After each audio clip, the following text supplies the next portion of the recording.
അപ്പൊ തുടങ്ങാല്ലേ? അത് മക്കളും കൊച്ചന്മാരും കൂടെ ആയി. അക്ബറും ആര്യനും ഇവിടെ നിന്ന് ഞാൻ ഒരു ചുറ്റിക്കളി ഉണ്ടായിരുന്നു എന്ന് പറഞ്ഞു. വായിക്കെടുക്കുന്ന എല്ലില്ലാത്ത നാവാന്ന് വിചാരിച്ച് എന്തെങ്കിലും കയറി വളച്ചൊടിച്ച് തിരിച്ചു മറിച്ച് വിളമ്പരുത് കേട്ടോ. കുറച്ച് കൂടുന്നോ? കുറച്ച് കൂടുന്നുണ്ട്. അല്ല, നിങ്ങൾക്ക് ഒരു ഉത്തരവാദിത്തം മാറി ഇതൊരു നടക്കി പോണ ലക്ഷണില്ല. ഞാൻ ഇവന്റെ 2 വാങ്ങിച്ചിട്ടേ പോവുള്ളൂ. വൃത്തികേടാണ് കാണിക്കുന്നത്. ബാക്കിയുള്ളവരെ നോക്കട്ടെ, സ്വന്തം വയറ് മാത്രം നിറഞ്ഞാൽ മതി. നമ്മൾക്ക് അറിയില്ല അത് ആരെടുത്തുള്ളത്.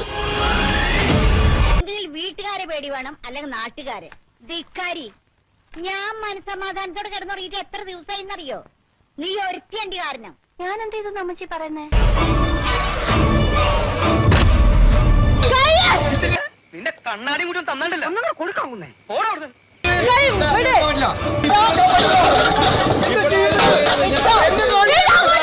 ആരാ അവിടെ കിടന്ന് ബഹളം ഉണ്ടാക്കുന്നത്? ആരാണെന്നറിയില്ല.